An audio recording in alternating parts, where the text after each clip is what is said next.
Hello everybody, how are you all? I hope you all are doing great.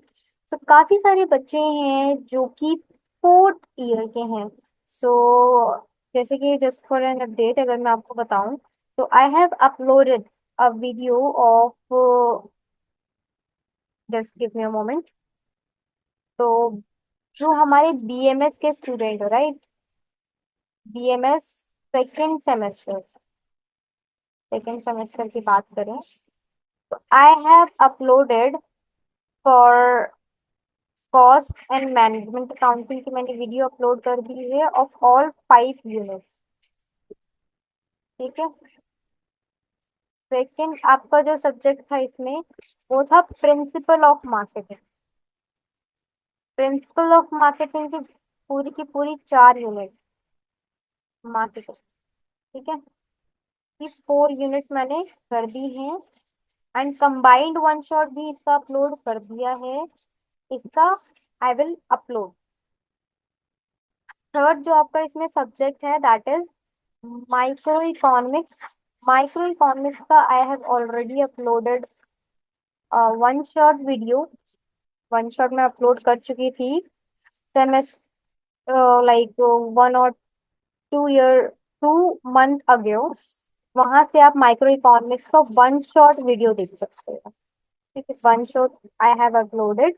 तो वो आपको playlist के section में मिल जाएगा. तो बीएमएस के मैंने तीनों की तीनों कंपलसरी सब्जेक्ट की वीडियोस अपलोड कर दी हैं. बीबीएफआईए की बात कर लेते हैं सेकंड सेमेस्टर. अगर मैं बात करूं बीबीएफआईए के लिए तो बीबीएफआईए वाले जो बच्चे हैं, बीबीएफआईए वाले जो बच्चे हैं इनका हमने क्या क्या करा. तो हमने पहला जो सब्जेक्ट था that is cost and management accounting ये कर लिया है. सेकंड जो हमारा सब्जेक्ट है इसमें वो है मैक्रो इकोनॉमिक्स, जो हम आने वाली वीडियोस में एंड तक इसको हम कवर अप कर लेंगे. एंड लास्ट जो था इसमें क्यूटीएम. क्यूटीएम बोलो, क्वांटिटेटिव टेक्निक्स फॉर मैनेजमेंट बोलो, या फिर सिर्फ क्वांटिटेटिव टेक्निक्स बोलो, इट इज सेम. इसकी वीडियो मैं आज पढ़ाने जा रही हूँ. ठीक है. क्यूटीएम का जो सब्जेक्ट है वो बीबीएफआईए में सेकेंड सेम में है एंड बीएमएस वाले बच्चों के लिए ये है फोर्थ सेमेस्टर. ठीक है. तो काफी सारे फोर्थ सेमेस्टर वाले बच्चे बोल रहे थे कि मैं उनके लिए भी वीडियो अपलोड करूं. तो डेफिनेटली मैंने बीएमएस फोर्थ ईयर वाले जो बच्चे हैं उनके लिए एचआरएम के वीडियोस बना दी हैं. ह्यूमन रिसोर्स एंड मैनेजमेंट का जो सब्जेक्ट है आपका फोर्थ ईयर में, सॉरी फोर्थ सेमेस्टर में, कि 2 चैप्टर के notes I have prepared. I just have to record the video and upload the same. ठीक है. क्वांटिटेटिव टेक्निक फॉर मैनेजमेंट का I am uploading right now. ठीक है. सो प्रोसीड करते हैं without any further delay. And for BBA fourth semester, I'm trying to upload as soon as possible, but I'm not giving a hope to you because exam is very much near to you. जो भी fourth semester के students हैं उनके exam बहुत ज्यादा near में है. While second semester के जो एग्जाम है वो अराउंड मतलब जून से स्टार्ट हो रहे हैं मे बी. तो इट विल नॉट मतलब ज्यादा दिक्कत वाली बात नहीं है सेकेंड सेमेस्टर वालों के लिए, बट फोर्थ सेमेस्टर वालों के लिए it's a peak alert to study.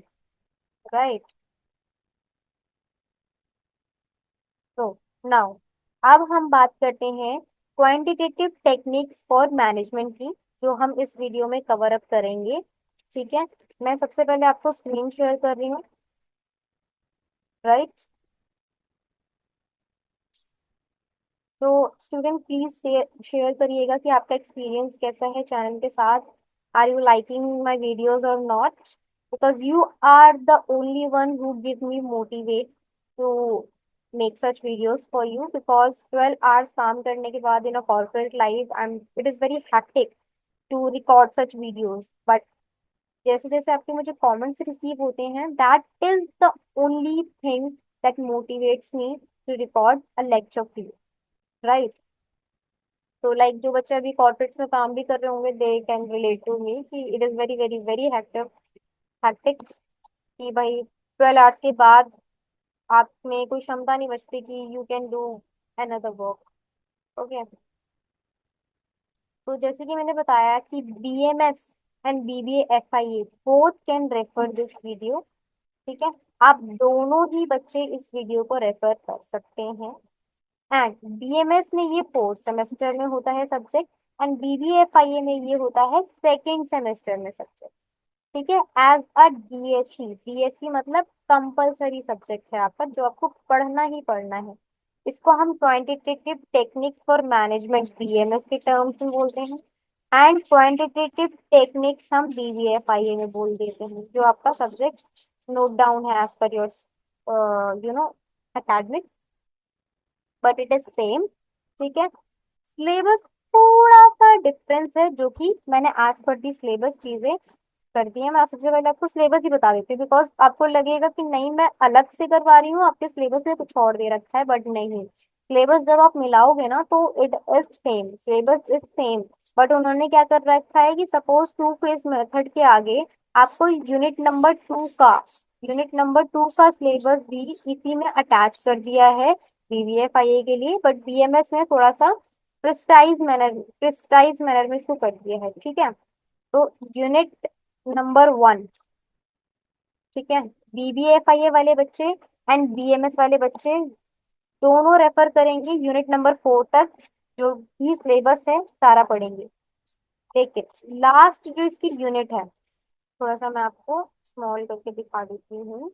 इसकी जो लास्ट यूनिट है, ठीक है, यूनिट नंबर 4 तक आपको आपको आपको पढ़ना है। ठीक है, नेटवर्क एनालिसिस तक।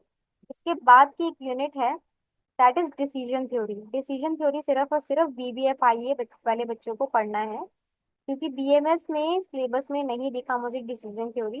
लेकिन स्टिल अगर आप पढ़ना चाहते हैं तो आप पढ़ सकते हो। ठीक है। ये जो वीडियो रहने वाली है क्वांटिटेटिव टेक्निक्स फॉर मैनेजमेंट की, इसका मैंने unit theory part cover up किया है। प्रैक्टिकल्स के लिए मैंने आपको लिंक्स अटैच करके दिए हैं। ठीक है, for saving my time also and for saving your time also, कि आप तरह तरह के चैनल्स पे ना जाएं, एंड अपना जो भी कीमती समय है 4th ईयर वाले बच्चों को, 4th सेमेस्टर वाले बच्चों के लिए, so they can easily save their time. क्योंकि अभी वो चैनल्स ढूंढ रहे हैं, दे आर मतलब वहाँ टाइम वेस्ट कर रहे हैं जहाँ पे उनको करना ही नहीं है। ठीक है, ऐसे ऐसे लेक्चर्स देख रहे हैं जो उनको देखना ही नहीं था, बाद में पता लगता है कि अरे यार ये तो काम का ही नहीं था। तो मैंने आप लोगों के लिए बहुत ही प्रिसाइज मैनर में जो आपके सिलेबस का पार्ट है उसी मैनर में रेफरेंस वीडियो लगाई है, जो कि जिस चैनल की मैंने वीडियोस अटैच करी हैं, I highly highly highly appreciate that lady. कि मतलब उन्होंने इतना ज्यादा डिटेल्ड में इन कॉन्सेप्ट्स को एक्सप्लेन किया है कि you will also love their content. ठीक है, it is not a paid promotion that I am doing. आप बोलोगे कि पेड है, नहीं। I just wanted to help you, क्योंकि इस टाइम पे आप रेफरेंस मांग रहे हैं। ठीक है, प्लेलिस्ट ढूंढ रहे हैं।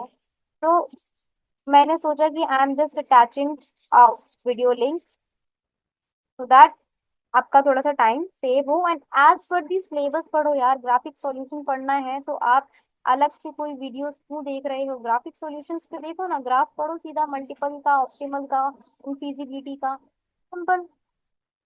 टाइम कम है तो ऐसे ही पढ़ा जाता है। With limited resources practice more, and concepts को क्लियर रखो। ठीक है। तो अब हम बात करते हैं यूनिट नंबर 1 के बारे में। यूनिट नंबर 1, तो सिलेबस BSc 10 आप इंक्लूड कर सकते हो for BMS, and DSc 6 include कर सकते हो for what, BBA FIA 2nd semester. Unit number 1 है introduction to linear programming problem. इसका ये पूरा का पूरा क्या है, सिलेबस है। ठीक है, चाहे आप सिलेबस मिला के देख लो, कहीं बोलोगे सिलेबस के बाहर का करवा रही हूँ, नहीं भाई। दिल्ली यूनिवर्सिटी का ही सिलेबस है आपका, BBA FIA एंड BMS दोनों का। मैंने सिलेबस को कंपैरिजन करके ये चीजें निकाली हैं। बहुत ज्यादा रिसर्च वर्क करके मैं आपको डिलीवर करती हूँ, ताकि कोई भी रॉन्ग या फिर कोई भी मिसलीड इंफॉर्मेशन आप तक ना जाए। ठीक है। तो अब देखो formulation of linear programming problem कैसे होती है, एलपी कैसे होती है। सबसे पहले डेफिनेशन समझो कि लीनियर प्रोग्रामिंग होती क्या है, एलपी होता क्या है। तो एलपी बेसिकली क्या है, एक मैथमेटिकल टेक्निक है जो यूज की जाती है ताकि हम क्या कर सके, बेस्ट पॉसिबल आउटकम निकाल सकें। जैसे कि मैक्सिमम प्रॉफिट या फिर मिनिमम कॉस्ट का in a given situation represented by a linear objective function subject to set of linear constant. तो जो बच्चे अभी जैसे कि क्लास 11th या 12th में जिन्होंने मैथ्स ली होगी, उनको थोड़ा थोड़ा सा याद हो रहा होगा एलपी के बारे में, लीनियर प्रोग्रामिंग के बारे में। इवन 10th क्लास में भी आपने पढ़े होंगे कि जैसे आपके पास चेयर है और टेबल है, तो आपको मैक्सिमम प्रॉफिट निकालना है कि आपको कितनी टेबल लेनी चाहिए और कितनी क्या लेनी चाहिए, चेयर लेनी चाहिए। ठीक है। काइंड ऑफ दस, थोड़ा सा मिक्सअप है कि आपको क्या निकालना है यहाँ पे, आपको बेस्ट पॉसिबल आउटकम्स निकालने हैं ताकि आप मैक्सिमम प्रॉफिट या फिर मिनिमम कॉस्ट निकाल सके in a given situation by following a objective. जो भी ऑब्जेक्टिव है ऑर्गेनाइजेशन का वो, एंड जो भी कंस्ट्रेंट, कंस्ट्रेंट का मतलब जो भी रेस्ट्रिक्शंस हैं आपके पास, उसको ध्यान में रखते हुए आपको मैक्सिमम प्रॉफिट या फिर मिनिमम कॉस्ट को निकालना है। That is called linear programming. ठीक है। अब लीनियर प्रोग्रामिंग एलपीपी को फॉर्म कैसे करते हैं ये भी हम देखेंगे, but definitions and basic concept को समझते हुए हम आगे बढ़ते हैं। डेफिनेशन समझ में आ गई लीनियर प्रोग्रामिंग की, कोई डाउट कुछ भी ऐसा हो तो डेफिनेटली कमेंट डाउन। ये जो सब्जेक्ट है ना आपका quantitative techniques for management, this is very very very much कह लो इंटरेस्टिंग, कह लो बहुत ही ज्यादा प्रैक्टिकल है, एंड बहुत अच्छी नॉलेज आपको यहाँ से मिलती है। एंड जहाँ से अच्छी नॉलेज मिलती है डेफिनेटली वहाँ पे थोड़ा सा आपको फोकस्ड एंड थोड़ा सा ध्यान आपको ज्यादा लगाना पड़ता है। ठीक है। तो please be mindful and focused okay, इसको पढ़िएगा। ठीक है। एलिमेंट्स क्या है, कंपोनेंट्स क्या है यहाँ पे एलपीपी के। कंपोनेंट्स ये है कि यहाँ पे सबसे पहले डिसीजन वेरिएबल्स होते हैं, डिसीजन वेरिएबल्स जिस पे आपको डिसीजन लेना होता है, जैसे कि quantity of product to be produce, जो भी होंगे एक्स और वाई, जो भी आपके डिसीजन वेरिएबल्स होंगे। इसके बाद जो भी ऑब्जेक्टिव फंक्शन होगा कि उसको क्या करना है, ऑप्टिमाइज करना है मतलब मैक्सिमम करना है या फिर मिनिमम करना है, क्या करना है, मैक्सिमाइज करना है ऑब्जेक्टिव को या फिर मिनिमाइज करना है। तो लाइक दिस आपको एक सिचुएशन मिलेगी कि मैक्सिमाइज करना है जेड, 3x एंड 2y। तो this is what decision variables हैं आपके, and this is the equation is called the objective function. इसके बाद आपके कॉन्स्टेंट्स मिलते हैं, कॉन्स्टेंट्स माने लीनियर इक्वालिटीज कह लो या फिर इक्वालिटीज रिप्रेजेंटिंग रिसोर्स लिमिटेशन और रिस्ट्रिक्शंस। तो कॉन्स्टेंट्स क्या होते हैं, ये रिस्ट्रिक्शंस होती हैं बेसिकली, जो आपको कंसिडर करनी होती है to optimise the objective function. जैसे कि अगर आपको मैक्सिमाइज करना है ये इक्वेशन को, बट आपके पास क्या है, एक कांस्टेंट है, एक रेस्ट्रिक्शन है कि एक्स प्लस वाई जो है, रेस्ट्रिक्शन है आपके पास कि एक्स प्लस वाई जो है आपका वो लेस देन है 5x से। ठीक है। तो इस सिचुएशन के अंदर ही आपको उसको ऑप्टिमाइज करना पड़ेगा। और नॉन नेगेटिविटी रेस्ट्रिक्शन रहेंगी यहाँ पे, मतलब कि जितने भी वेरिएबल्स आप यूज करोगे ना, दैट शुड बी जीरो से क्या होने चाहिए, क्या होने चाहिए, ग्रेटर देन होने चाहिए, जीरो से कम नहीं होने चाहिए, नेगेटिव नहीं होने चाहिए, हमेशा पॉजिटिव में होने चाहिए, जीरो से बड़े होने चाहिए, ग्रेटर देन होने चाहिए, राइट।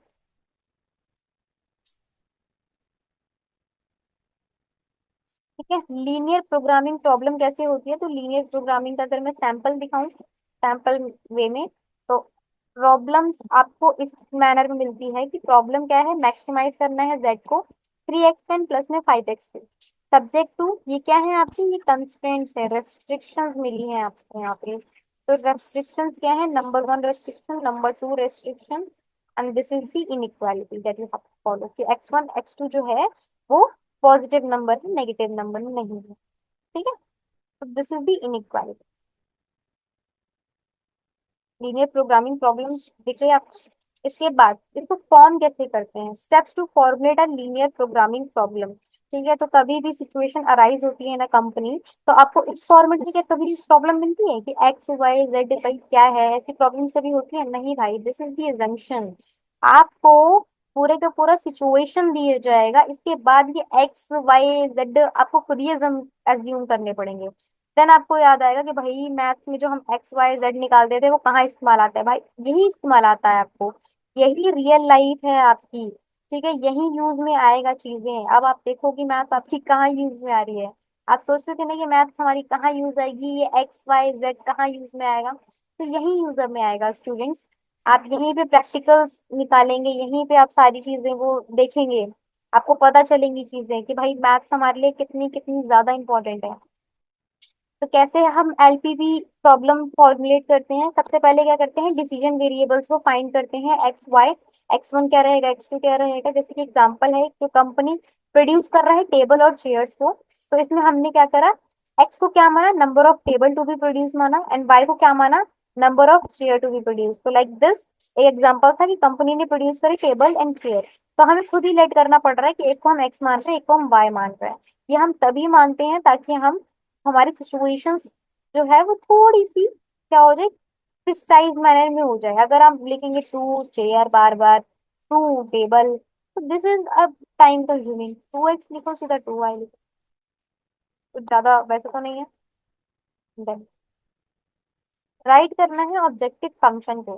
तो जो भी ऑब्जेक्टिव फंक्शन है, जो भी आपको क्राइटेरिया दिया गया है in given situation, this is the function you want to maximise. क्या करना है उसमें, मैक्सिमाइज प्रॉफिट करना है या फिर मिनिमाइज करना है कॉस्ट को, that you have to find when you will read the question. Example देखोगे तो जैसे कि एक प्रॉफिट है टेबल पे, प्रॉफिट ऑन अ टेबल कितना होता है हमें, $40 का होता है, एंड शेयर पे कितना होता है, $30 का होता है। तो हमारे यहाँ पे ऑब्जेक्टिव क्या है कि हमें मैक्सिमाइज करना है प्रॉफिट को। तो हमें z equal to 40x plus में 30y का क्या निकल के आ जाएगा, एक पूरा ऑब्जेक्टिव फंक्शन निकल के आ जाएगा on the basis of the profit. And इसको हमें क्या करना है, मैक्सिमाइज करना है अकॉर्डिंग टू द कंस्ट्रेंट। जो भी हमारे कंस्ट्रेंट्स होंगे, रेस्ट्रिक्शंस होंगी, उसके अकॉर्डिंगली हमें क्या करना है, हमारे ऑब्जेक्टिव फंक्शन को मैक्सिमाइज करना है, राइट। तो जितने भी कॉन्स्टेंट्स हैं, लिमिटेशंस हैं, उसको हमें क्या करना है, जैसे कि टाइम, मटेरियल, लेबर, ये सारे कॉन्स्टेंट्स हैं, इनको हमें क्या करना है, लीनियर इक्वालिटीज और इक्वालिटीज के फॉर्म में लिखना है। जैसे कि ईच टेबल, मतलब हर एक टेबल को बनाने के लिए 4 घंटे लगते हैं, and each chair takes 3 hours, and chair को कितना लगता है, 3 घंटे लगते हैं। तो टोटल लेबर आवर कितना लग रहा है आपका यहाँ पे, 240 का लग रहा है। ठीक है, सो यहाँ पे एक आपका क्या निकल के आ गया, एक आपका रेस्ट्रिक्शंस निकल के आ गई कि 4 टेबल एंड 3 चेयर बनाने के लिए आपको इतना टाइम लग रहा है। ठीक है, एंड सेकेंड यहाँ पे क्या है इनइक्वालिटी, सेकेंड ये है कि table required 2 units of would, मतलब टेबल को बनने में 2 यूनिट्स का वुड लगता है, एंड चेयर को बनने में सिर्फ 1 यूनिट का वुड लगता है। तो टोटल वुड कितना लगेगा, टोटल वुड सपोज हमने यहाँ पे 100 का लगेगा, तो that will be 2x plus में y, एंड जो भी 100 है। तो this will be your second constraint. Then फिर हमें क्या करना है, नॉन नेगेटिव रेस्ट्रिक्शंस लगानी है कि जितने भी x एंड y है वो शुड भी क्या होना चाहिए, ग्रेटर देन 0 होना चाहिए। अब देखो थोड़ा सा मैंने आपको यहाँ पे क्या कर रखा है, एग्जाम्पल भी दे रखा है कि अगर आपको स्टेप से क्लियर नहीं हुआ है तो यहाँ पे प्रॉब्लम स्टेटमेंट है कि कंपनी है जो मैन्युफैक्चर कर रहा है दो प्रोडक्ट ए एंड बी। ठीक है, each each unit of A requires 2 hours of machine time and 3 hours of labor. Each unit of B required 3 hours of machine time and 2 hours of labor. The company has The company has maximum of 120 hours of machine time and 90 hours of labor available. Profit कितना है ए का, $40 है, B का कितना है, $50 का। The company want to maximise its profit. तो इस सिचुएशन से हमें क्या समझ में आ रहा है कि कंपनी क्या चाह रही है, मैक्सिमाइज करना चाह रही है प्रॉफिट का। एंड प्रॉफिट देखो हमें यहाँ पे गिवन है, मतलब पहले हमें ये बता दिया कि कितना टाइम लग रहा है उस पर्टिकुलर चीज को बनने में, लेबर आर गिवन है, and each unit of B requires 3 machine लग रहे हैं, इसको 2 hours का लेबर लग रहा है। ठीक है, company has a maximum of 120 hours of machine time है, 19 hours का उसका लेबर टाइम है, that is the restriction. And profit आपको गिवन है, प्रॉफिट गिवन है, एंड मैक्सिमाइज करना है प्रॉफिट। तो ऑब्जेक्टिव फंक्शन निकल आया आपका यहाँ से। सबसे पहले डिफाइन वेरिएबल्स करेंगे, X and Y find out करेंगे। तो ए एंड बी का यूनिट जितना भी प्रोड्यूस होगा इसको हमने एक्स एंड वाई मान लिया। इसके बाद ऑब्जेक्टिव फंक्शन हमें निकालना था, तो मैक्सिमाइज प्रॉफिट करना है हमें यहाँ पे। And so Z equal to 40x plus में 50y क्यों आया, क्योंकि आप ऊपर देखोगे तो यहाँ पे देखो ए को ए को बनाने में प्रॉफिट हमारा $40 का है एंड बी को $50 का। इतना प्रॉफिट हमें चाहिए ही चाहिए, तो that will be your objective function. ठीक है, ऑब्जेक्टिव फंक्शन बन गया आपका। इसके बाद कंस्ट्रेंट्स क्या मिली है, मशीन टाइमिंग एंड लेबर की टाइमिंग, ये हमारी कंस्ट्रेंट है। देन हम नॉन नेगेटिविटी ऐड करते हैं, फाइनल फॉर्मुलेशन हो जाएगा maximise Z and subject to this, this is the what LPP. LPP निकल के आ गई। तो ऐसे ही जैसे मैंने आपको एग्जांपल करवाया ना, सेम मैक्सिमम के केस में एंड मिनिमम के केस में, मिनिमाइज जब आपको करना है किसको, एलपीपी को, यानी यहाँ पे मैक्सिमाइज जब करना है आपको एलपीपी के, तो ये मैंने आपको तीन एग्जांपल्स निकाल लगा के दिए हैं, that you have to practise. Skip नहीं करना है बिकॉज यहाँ पे मैंने रेफरेंस ही रेफरेंस दिए हैं। ठीक है, तो स्किप नहीं करना है यहाँ पे। स्टैंडर्ड फॉर्म क्या है यहाँ पे, स्टैंडर्ड फॉर्म ये है, मैक्सिमाइज करना जेड को सब्जेक्ट टू दिस। ठीक है, तो जब आप एलपीपी को सॉल्व करते हो ना, तो आपको इसको एलपीपी को ना स्टैंडर्ड फॉर्म में कन्वर्ट करना पड़ता है। ठीक है, इनइक्वालिटीज को इक्वालिटीज में कन्वर्ट करना पड़ता है। जब भी आप एलपीपी लिखते हो तो उसके जो कंस्ट्रेंट्स होते हैं वो इक्वल में नहीं होते, वो हमेशा या तो ग्रेटर देन होगा या तो लेस देन होगा, ऐसे ही होता है। तो इसको हमको कन्वर्ट करना पड़ता है इक्वालिटीज में, तो इसके लिए हम क्या करते हैं, स्लैक वेरिएबल, एस नाम से स्लैक वेरिएबल को ऐड करते हैं या फिर माइनस करते हैं। ठीक है, अगर ज्यादा है वो चीज तो हम प्लस करते हैं, अगर ज्यादा है तो माइनस करते हैं, कम है तो प्लस करते हैं, लाइक दिस। ठीक है, अगेन इनइक्वालिटीज हमारी यहाँ पे रहेगी कि X and Y should be greater than the zero.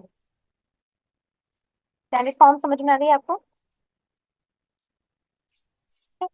How to create a problem to a standard form, standard form में कैसे कर सकते हैं कोई भी प्रॉब्लम को, कि जैसे कोई भी कंस्ट्रेंट है is in the form of, अगर कोई भी कंस्ट्रेंट है अगर वो इस फॉर्मेट में है तो उसमें हम क्या करेंगे, स्लैक वेरिएबल को ऐड करेंगे। लेकिन अगर कोई भी कांस्टेंट जो है वो इस फॉर्मेट में है, इस साइन में है, तो उसमें हम क्या करेंगे, स्लैक वेरिएबल को माइनस करेंगे उस इक्वेशन से। एंड अगर कोई भी इक्वेशन जो है वो इक्वल के फॉर्म में है तो उसमें हम आर्टिफिशियल वेरिएबल लगाते हैं। ठीक है, तो एग्जांपल देखो कन्वर्ट करने का LPP into a standard form. This is the example, problem आपको गिवन है, सब्जेक्ट ये रहा। स्टैंडर्ड फॉर्म कन्वर्जन के लिए फर्स्ट कंस्ट्रेंट हम लगा रहे हैं यहाँ पे, फर्स्ट कंस्ट्रेंट में कि यहाँ पे देखो साइन कौन सा है हमारा, यहाँ पे साइन है हमारा लेस देन का। तो लेस देन में हमें क्या करना था, लेस देन में हमें करना था, क्या करना था, ऐड करना था, राइट। लेस देन में हमें ऐड करना है, ग्रेटर देन में हमें क्या करना है, माइनस करना है, राइट। तो यहाँ पे कौन सा साइन है, यहाँ पे साइन है हमारा लेस देन का। तो लेस देन में हम क्या करेंगे, ऐड करेंगे। तो यहाँ पे देखो प्लस क्या करा है हमने, प्लस करा है फ्लैग वेरिएबल को। एंड तो हम इसको हम किस में कन्वर्ट कर सकते हैं, इक्वल में कन्वर्ट कर सकते हैं। जो सेकंड कंस्ट्रेंट है उसमें हमारा साइन कौन सा है, ग्रेटर देन का, राइट। ग्रेटर देन में हमें क्या करना है, ग्रेटर देन में हमें ये करना है कि हम क्या करेंगे, माइनस करेंगे। माइनस करने के बाद हम इसको इक्वल के फॉर्म में लिख सकते हैं, right. So that's how you will convert a LPP into a standard form. कोई डाउट तो नहीं है।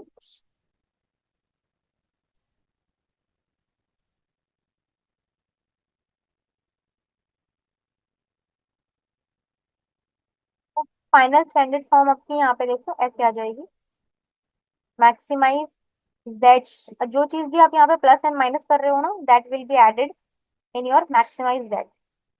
ठीक है, 3x प्लस में 5x2, यहाँ पे हमने सबसे पहले स्लैक वेरिएबल 0SN2 ऐड किया था, फिर हमने 0S2 यहाँ पे लगाया, इसके बाद हमने आर्टिफिशियल इंटेलिजेंस लगा लिया एम।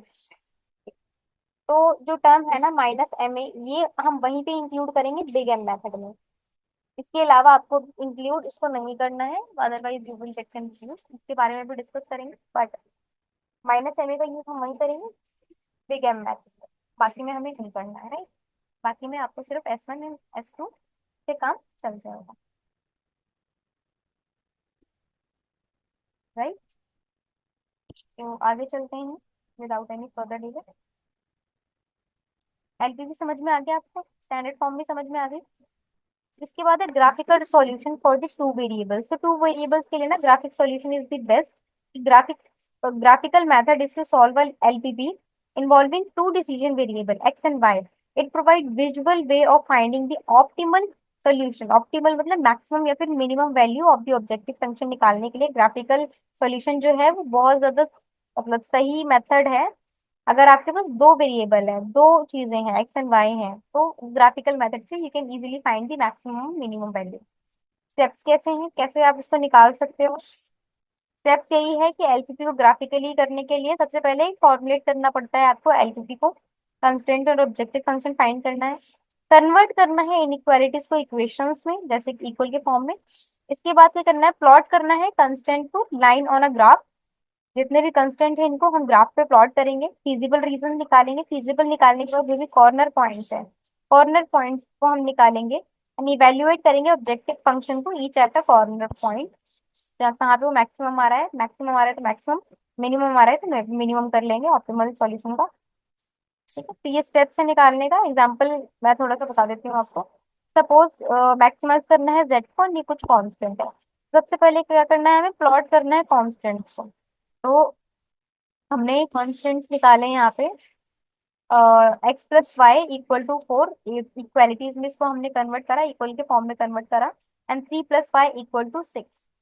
तो हमारे यहाँ पे हमने जो वैल्यू पुट करी, तो हमने 0/4 एंड 4/0 एंड 0/2 एंड 6/0 की वैल्यू निकल के आई। तो जब भी आप ग्राफ प्लॉट करेंगे ये इसका x+y का इसमें, एंड 0/2 एंड 6/0 का इसमें, तो जो भी फिजिबल रीजन निकल के आएगा, ठीक है, इसमें दोनों लाइन इंक्लूड करती हो, कट करती हो, जो भी आपका फिजिबल रीजन आएगा तो इसके जो भी कॉर्नर पॉइंट्स होंगे, कॉर्नर पॉइंट्स निकल के आएंगे। ठीक है, कॉर्नर पॉइंट्स की वैल्यू जो भी निकल के आएंगी उसको हमें क्या करना है, ऑप्टिमाइज वैल्यू जो भी थी उसमें हम पुट करके देखेंगे।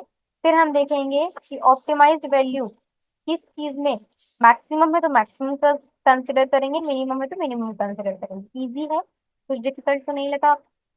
इजी, तो सब इजी है इसमें। ठीक है, मैथ्स में आपने पढ़ा है 9, 10, 11, 12 में, I guess that is easy. ठीक है, आइडेंटिफाई करना है कॉर्नर पॉइंट्स को। जैसे हमने चार कॉर्नर पॉइंट्स निकाले, इवेल्युएट करेंगे ऑब्जेक्टिव फंक्शन को ईच कॉर्नर पॉइंट से। तो ये कुछ चार हमने कॉर्नर पॉइंट्स पे ऑप्टिमाइज जेड की वैल्यू रखी है। जेड हमारा 3x+ में 5y था, तो 3x and 5y, 0 0। हमारे जो भी कॉर्नर पॉइंट्स थे वो हमने वैल्यू, ठीक है। ऑप्टिमल सॉल्यूशन हमारा क्या निकल गया है, मैक्सिमाइज करना तो हम सबसे बड़ी वैल्यू देखेंगे। सबसे बड़ी वैल्यू यहाँ पे हमारी क्या आ रही है, यहाँ पे हमारी सबसे बड़ी वैल्यू आ रही है 14। तो 3/1, 3/1 क्या है आपका ऑप्टिमल सॉल्यूशन है for the maximising value. Special cases क्या है, यहाँ पे स्पेशल केसेस वो है जहाँ पे आपके एक से ज्यादा सॉल्यूशंस निकल के आ रहे हैं, मल्टीपल सॉल्यूशंस आ रहे हैं। ये तब होता है जब आपका ऑब्जेक्टिव फंक्शन जो है ना वो पैरेलल होता है कंस्ट्रेंट से, that form an edge of the feasible region, the line coincides with the edge. ठीक है, यहाँ पे आपके मल्टीपल सॉल्यूशंस आते हैं। कैसे, जब आपका ग्राफ ना कुछ इस तरीके से बनता है, आपका ऑब्जेक्टिव फंक्शन ये है एंड आपके जो कंस्ट्रेंट है ना वो भी इसी लाइन के ऊपर बन रहे हैं। ठीक है, तो इस केस में ना आपके मल्टीपल सॉल्यूशंस आते हैं, यहाँ यहाँ यहाँ यहाँ यहाँ पे सारा, इसमें पूरा पूरा जितने पॉइंट्स सब आपके क्या है यहाँ पे सॉल्यूशंस है। तो this case is considered in your multiple optimal solution. एक सॉल्यूशन नहीं है, ये जितने भी लाइन में आपके पॉइंट्स आ रहे हैं सारे के सारे सॉल्यूशंस पे कंसिडर होंगे। इसके बाद इनफीजिबल सॉल्यूशन आता है कि भाई आपको रीजन ही नहीं मिला। जैसे कि ये ग्राफ है, एक हमारा ऐसे आ रहा है, ठीक है, एक आपका जो स्लोप है वो ऐसे जा रहा है, तो कोई भी फीजिबल रीजन नहीं मिला आपको। ठीक है, कोई भी ओवरलैपिंग नहीं है, फिजिबल एरिया ही नहीं मिला, तो यहाँ पे कोई भी कांस्टेंट नहीं आएंगे, कोई भी सॉल्यूशन आपका यहाँ पे नहीं निकल के आएगा। नो सॉल्यूशन वाला केस है यहाँ पे, ठीक है।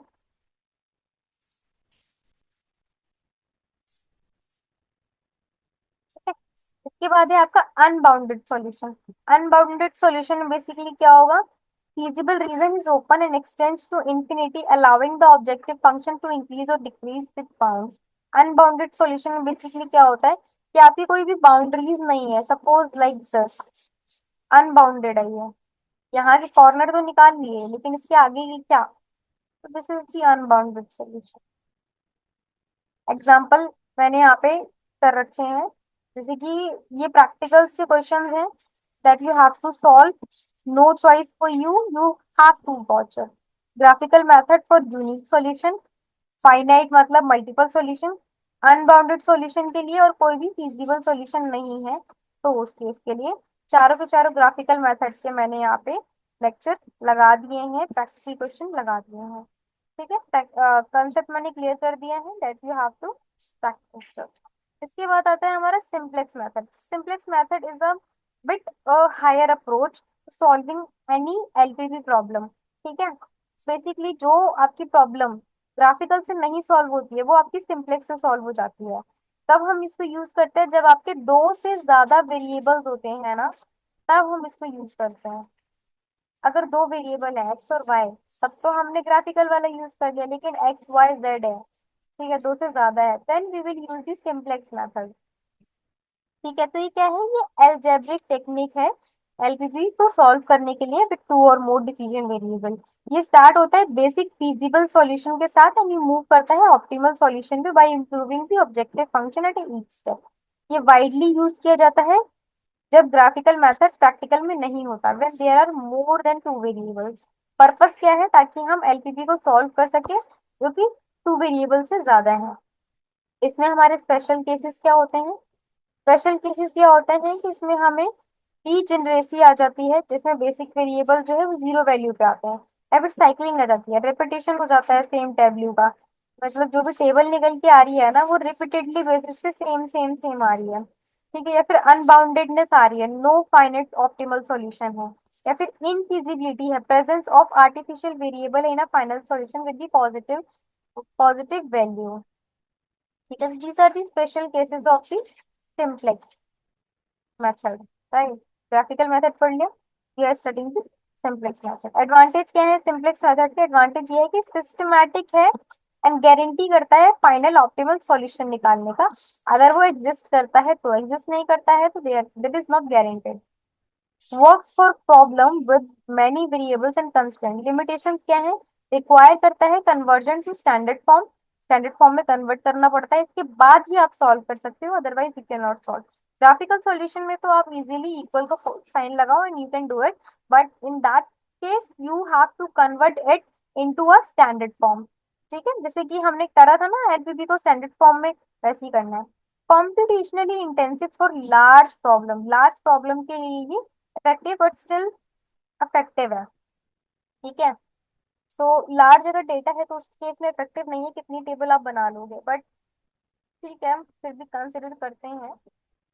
ठीक है, बिकॉज आजकल ना सॉफ्टवेयर चल गए हैं, आप ये चीज पेन कॉपी में नहीं करते, यू हैव सॉफ्टवेयर एसक्यूएल, ठीक है, टैब्ल्यू, सुना होगा नाम आपने, you have software to calculate this easy task, right.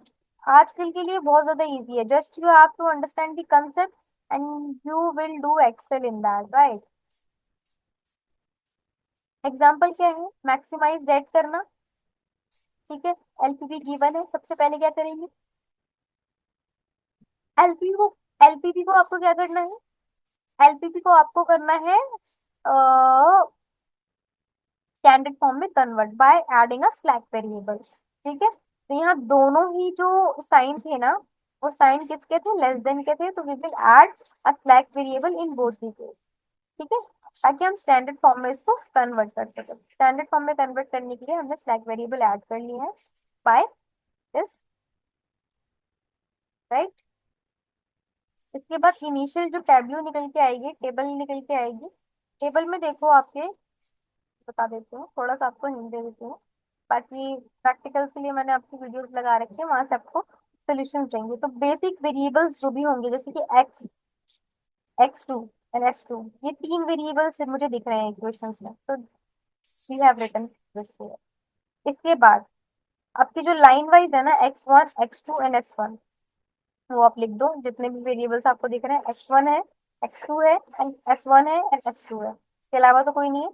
X one, X two, S one and S two, these are the basic variable that is given in both the equalities, right.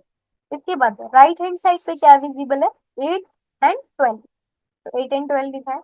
इसके बाद Z J, Z J कैसे निकालते हैं हम आपको, ठीक है, ये आपको कैलकुलेट करना आ जाएगा, यहाँ से माइनस करके आपने यहाँ पे निकाला है, ठीक है। इसके बाद ये टैब बनती जाती है, टेबल बनती जाती है, अनटिल एंड अनलेस आपकी जो चीजें हैं वो सेटिस्फाई नहीं होती है एज पर the given. So now the iterative steps choose the most negative value z row pivot and update until the z row value are non negative। ठीक है, तो ये प्रैक्टिकल क्वेश्चंस है सिंपलेक्स मेथड को सॉल्व करने के लिए। जनरल फॉर्म में जब हम स्टैंडर्ड फॉर्म में कन्वर्ट करते हैं तो हम कैसे करते हैं, सिंपलेक्स मेथड मैक्सिमाइजेशन प्रॉब्लम में क्या होता है, मिनिमाइजेशन में कैसे हम सिंपलेक्स मेथड कैलकुलेट करते हैं, डी जनरेसी की जो प्रॉब्लम है, स्पेशल केस है सिंपलेक्स मेथड का, वो कैसे करते हैं, अनबाउंडेड सॉल्यूशन को हम कैसे सॉल्व करते हैं सिंपलेक्स मेथड में। That all about the simplex method, right. इसके बाद है आपका big M method. Big M method में बेसिकली एक्सटेंसिव, जो आपकी सिंपलेक्स मेथड से भी सॉल्व नहीं होती है ना, इसके बाद हम बिग मेथड में आते हैं कि extensive of this simplex method, मतलब काइंड ऑफ एक्सटेंशन है, सिंपलेक्स मेथड का एक्सटेंशन है बिग एम मेथड, ठीक है। Use to handle a greater than और equal to constraint in a linear programming. So basically simplex method हम use कर पा रहे थे वहां पे जहाँ पे एक जैसे साइन हो, ठीक है। लेकिन अगर आपको एक ही सिचुएशन में ग्रेटर देन भी है लेस देन भी है, तो आपको कैसे करना है, that you will see in the big M method. These type of constraints require the addition of AI variables which are parallelized in the objective function using a large positive number m to ensure they are forced out of the solution ideally driven to zero during the optimization process। तो जैसे कि मैंने आपको ऊपर भी बताया था, जब हम स्टैंडर्ड फॉर्म में कन्वर्ट कर रहे थे तब लिखा था कि एम आर्टिफिशियल इंटेलिजेंस हम तब ऐड करेंगे जब हम बिग एम मेथड का यूज करें। तो same like that artificial intelligence यहाँ पे ऐड होती है जब हम कन्वर्ट करते हैं एलपीपी को स्लैग वेरिएबल में, ठीक है। क्यों करते हैं, इसलिए करते हैं क्योंकि हमारे यहाँ पे एम जो है ना वो लार्ज पॉजिटिव नंबर है, ऐसा हम मानते हैं, इस वजह से हम उसको इंक्लूड करते हैं। कब हम बिग एम मेथड का यूज करेंगे, हम तब यूज करेंगे जब हमें कोई भी ग्रेटर देन का साइन मिल रहा हो, तो हम इसमें क्या करते हैं, सरप्लस वेरिएबल है और उसमें हम आर्टिफिशियल वेरिएबल लगाते हैं, और इक्वालिटी है तो सिर्फ और सिर्फ हम उसमें आर्टिफिशियल वेरिएबल लगाते हैं। Can solve the LPP with complex constant greater than and equal, तो इसमें हम सॉल्व कर सकते हैं by using a big M method and convert कर सकते हैं कोई भी infeasible looking problem into a solvable one with the artificial variable. Disadvantage क्या है हमारी सिंपलेक्स मेथड की, डिसएडवांटेज ये है कि can be computationally due to large M terms, मतलब थोड़ा सा इसको कैलकुलेट करना डिफिकल्ट हो जाता है बिकॉज लार्ज टर्म है, एंड नॉट न्यूमेरिकली स्टेबल नहीं होता अगर एम जो है वो यूज किया जा रहा है लार्ज नंबर के लिए। Symbolic M is safer is in calculation. Example देखोगे,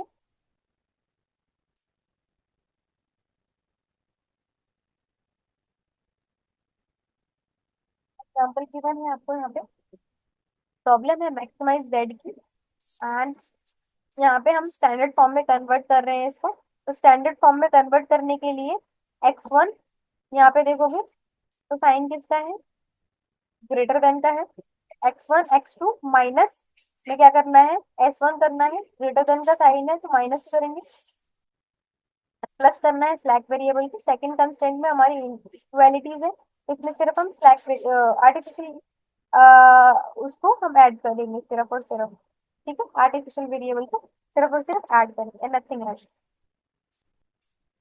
के बाद स्टेप टू में क्या है, ऑब्जेक्टिव फंक्शन निकालेंगे, मैक्सिमाइज करना है सपोज जेड को, तो minus M A M A two जो हमने यहाँ पे लिया है, ए वन लिया था, ए टू लिया था, तो that will be included in your what objective function,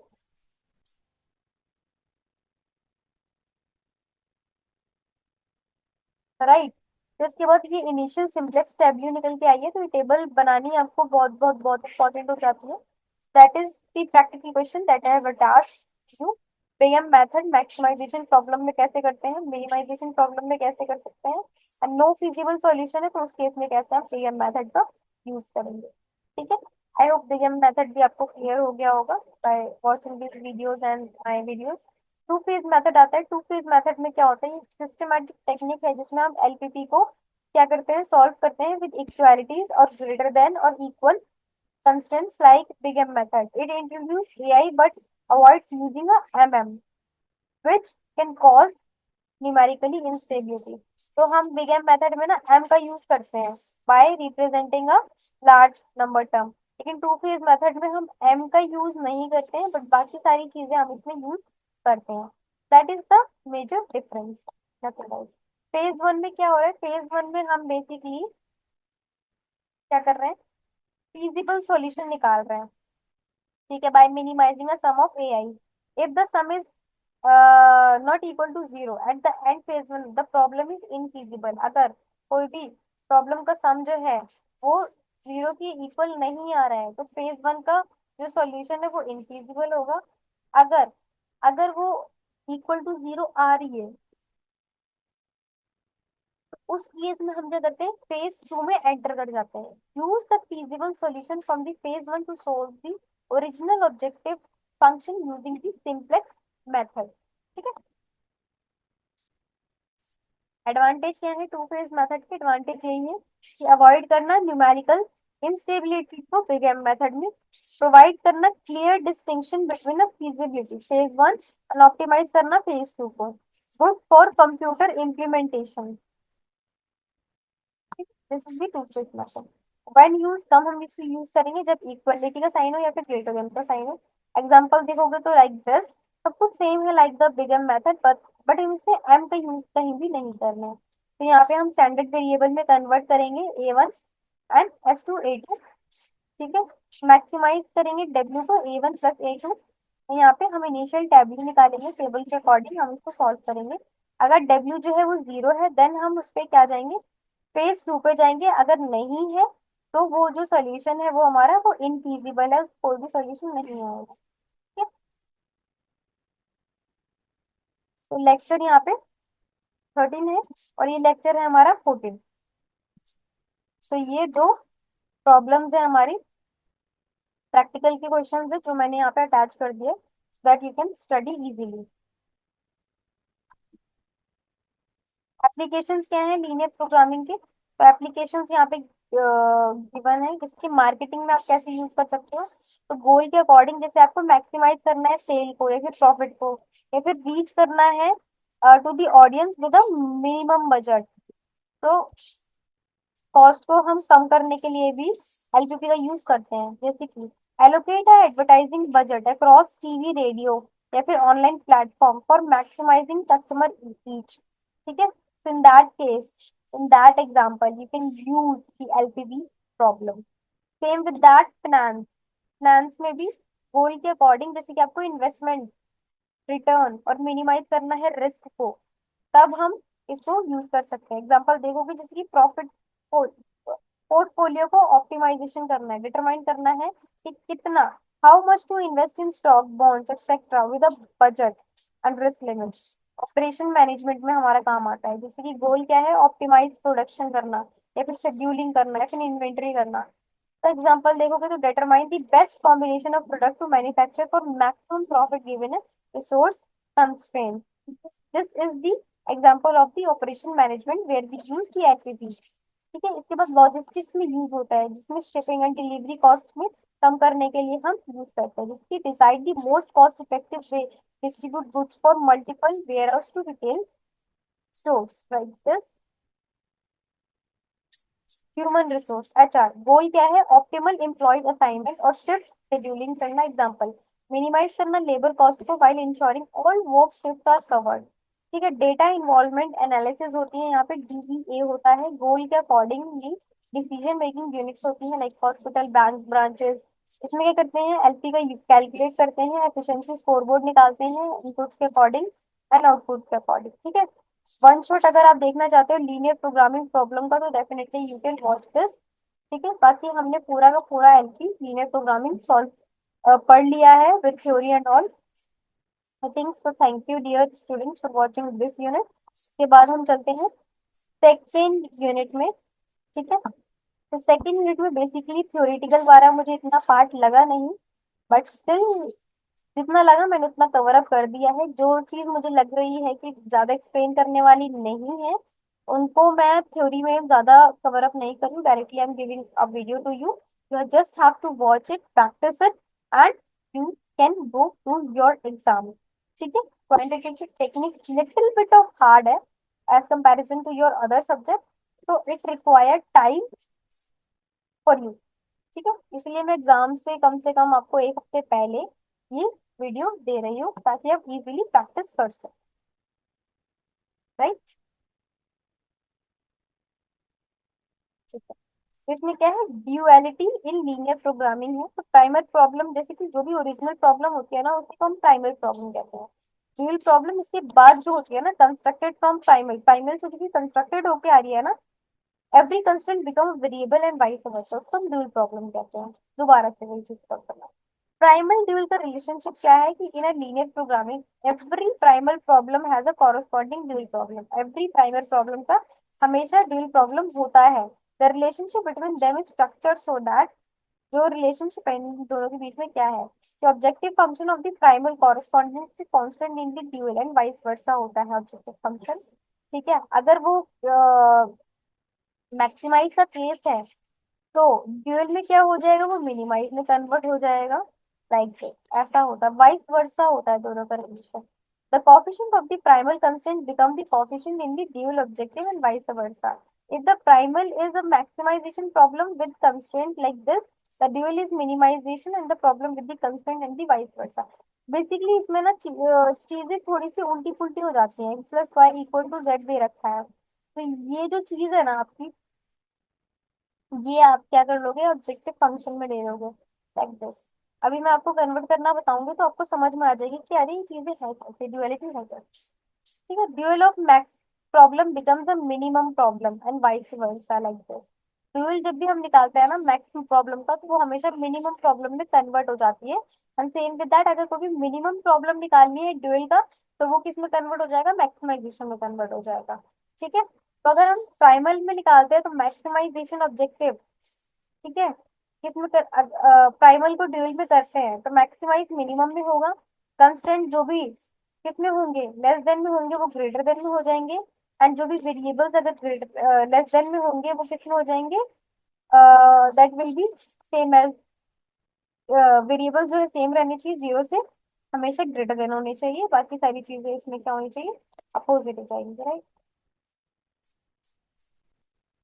numerical problem दिया है जैसे कि प्राइमर प्रॉब्लम है हमारी यहाँ पे गिवन है, उसके बाद ड्यूल प्रॉब्लम कैसे निकाली है, मैक्सिमाइज है तो मिनिमाइज किया है, एंड डब्ल्यू, डब्ल्यू हमने यहाँ पे लिया है जेड की जगह पे 100, जो भी हमारा आरएचएस में आ रहा है इसको हमने क्या कर लिया है, किसमें कर लिया है, ऑब्जेक्टिव फंक्शन बना लिया।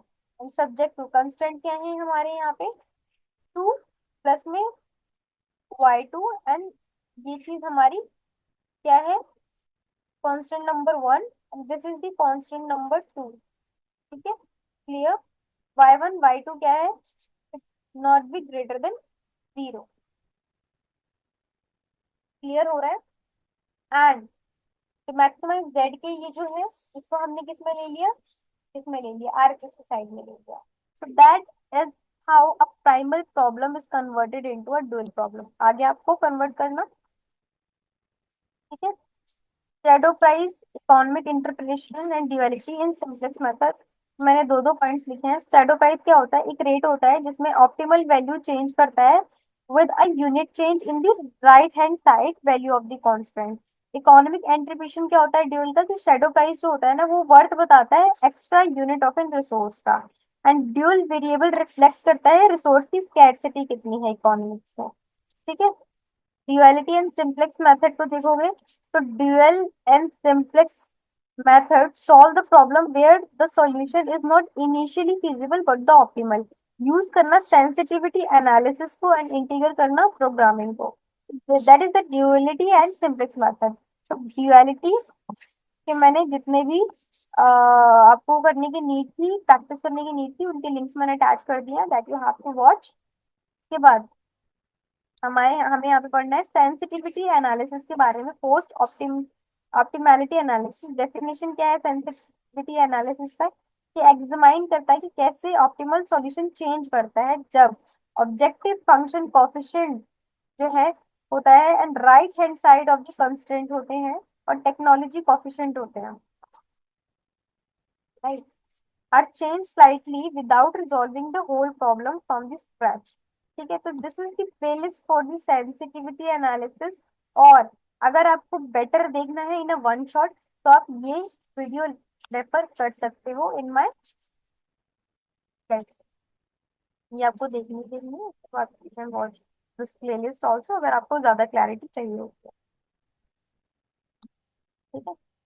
इसके बाद है आपका गेम थ्योरी। गेम थ्योरी क्या है, एक ब्रांच ऑफ मैथमेटिक्स है एंड इकोनॉमिक्स है, जिसमें हम स्टडी करते हैं इंटरेक्शन अमॉन्ग दी रैशनल डिसीजन मेकिंग, जहाँ पे आउटकम्स निकल के आते हैं। Each participant depend not only on their own action but also on the action of others in a two-person zero-sum game. One player gains is exactly equal to the other's player loss, meaning the total payoff remains constant or zero sum।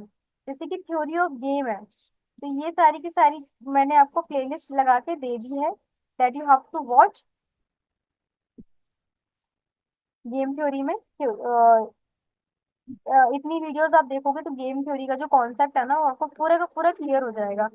तो जैसे कि theory of game का मैंने theory video भी लगाया हुआ है, तो दैट यू कैन वॉच। ठीक है। गेम थ्योरी का ऑपरेशन रिसर्च कैसे करते हैं, मैक्सिमम मिनिमम निकालना। ठीक है। गेम विदाउट सैडल पॉइंट, ये सारा का सारा आपके सिलेबस में है, जिसको बिल्कुल भी स्किप नहीं करना, कुछ भी एक्स्ट्रा नहीं है इसमें, यू हैव टू स्टडी। ठीक है। तो दैट्स हाउ यू, ऐसे आप यूनिट 2 भी कंप्लीट कर दोगे।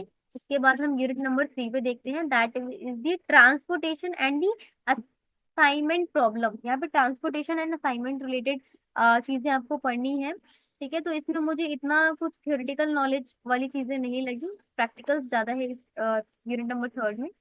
तो मैंने आपके लिए इसमें वीडियो के लिंक्स अटैच कर दिए हैं, जितने एज पर दी सिलेबस थे। ठीक है।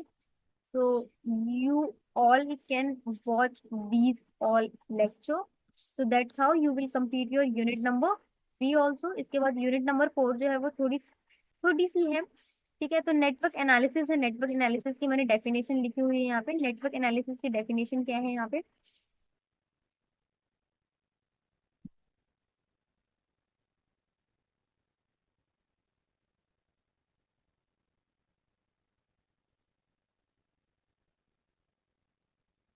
डेफिनेशन ये है कि नेटवर्क एनालिसिस एक मेथड है जिसमें हम प्लान करते हैं, एनालाइज करते हैं, कंट्रोल करते हैं कॉम्प्लेक्स प्रोजेक्ट को by using a network diagram. It helps to determine the most efficient way to complete a task, identify critical activities and optimise resource allocation. इसी को हम नेटवर्क एनालिसिस कहते हैं इन सिंपल वर्ड। ठीक है। कुछ भी टेक्निकल तो नहीं था इसमें, राइट। यहाँ पे मैंने जितने भी लेक्चर्स थे नेटवर्क एनालिसिस से रिलेटेड जो आपके सिलेबस में है वो मैंने यहाँ पे अटैच कर दिए हैं for BBFI and BMS both. यहाँ तक आपको पढ़ना है दोनों को। ठीक है। That's how you will complete the unit number 4। इसके बाद जो यूनिट नंबर 4 का इतना सा टॉपिक है, ठीक है, इतना सा जो टॉपिक है ये सिर्फ और सिर्फ BBFIA वाले बच्चों को करना है। बाकी BMS वाले बच्चे अपनी नॉलेज के लिए पढ़ना चाहते हैं तो पढ़ सकते हैं, बट उनके सिलेबस में मुझे डिसीजन थ्योरी का कॉन्सेप्ट दिखा नहीं। बट अगर आपको मिलता है तो आप पढ़ सकते हैं। ठीक है। ठीक है। तो इसके भी मैंने लिंक्स आपको अटैच कर दिए हैं। For decision theory also.